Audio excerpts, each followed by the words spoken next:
I'm not making an entire video on why I didn't go to Japfest. I'm just going to explain it at the start of this video. This side skirt would not come off whatsoever. Why wouldn't it come off? Because I am an idiot. I'll have to turn this round a second. Check the state of this out. There's no way these things were ever going to come out of these, so they're getting angle ground off. Behind here are the clips, and as you can see, young me didn't install this very well, and I've covered the clips, so there's no other way but to cut this off. Secondly, wheels. Couldn't get the tyres on in time, and even if I could, I didn't want to have to rush the stud conversion, which is understandable. And as for the rear piece, which is in there, it got scratched and it reacted, so I had to literally respray the entire thing. Everything that I set out to do, technically speaking, went wrong.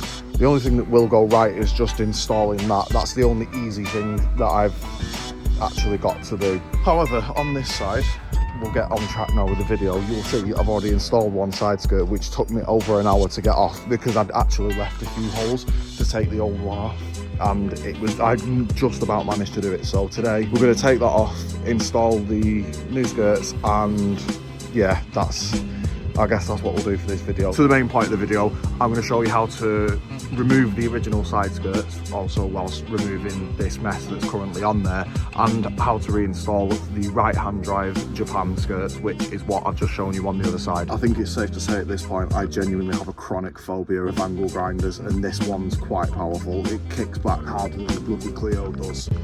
So going under there with it, the things you have to do though. Can't get away with it sometimes, but yeah, it's not the most accessible thing in the world, but these little pesky buggers are what we're going for. It's not even focusing. But yeah, you all know what I'm going to be doing here, grinding the thread part of the self-tappers away.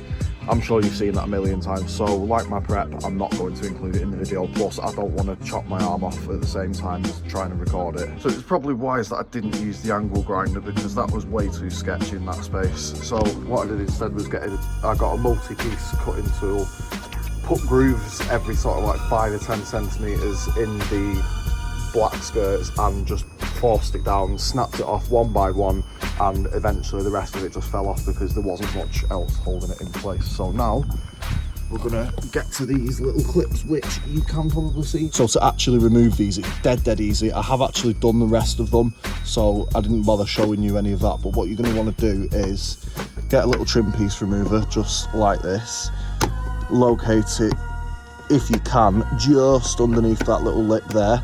That'll pop it. They are slightly awkward to get at these if you're doing it on your driveway like me at home, but you can just slide them under there, and as you can see with that pop, it comes straight out just like so.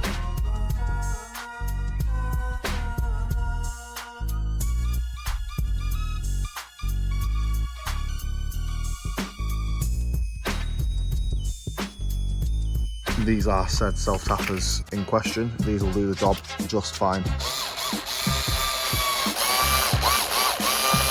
What an idiot I am.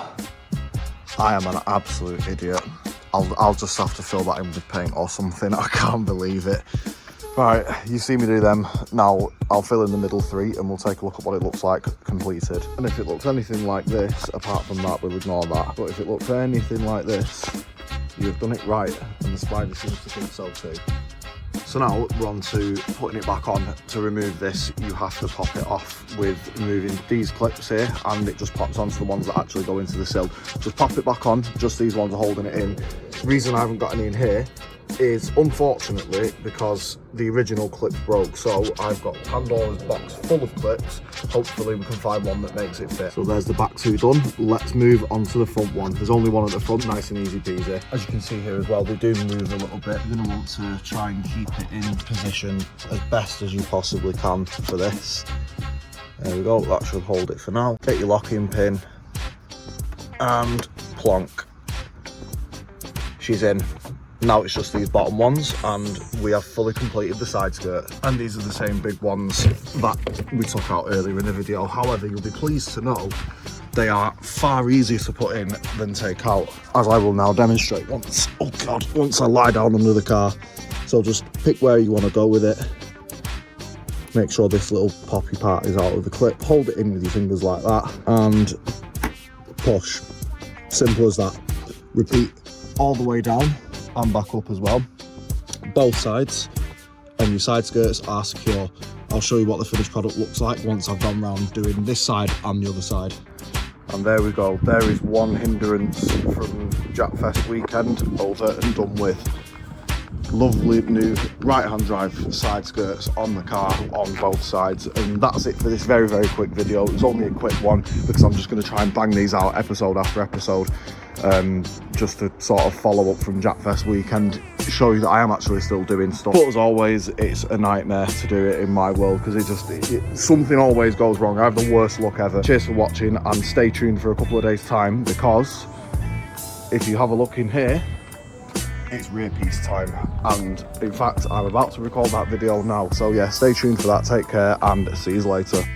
And if you follow me on Instagram, you'll have already seen that the rear piece is currently on. Here's a quick sneak peek of it. If you want to see this video, then definitely, like I said, do stick around, because in the next few days the video will be on, and you won't believe, if you've got one at home, how easy it is to actually A, fix, and B, install to the car yourself. So yeah, stick around for that, and then it's the wheels and something very special after the wheels. I won't say anything else because it'll ruin it, but I assure you these next few modifications, it's going to be an absolute game changer for this car. Watch this space.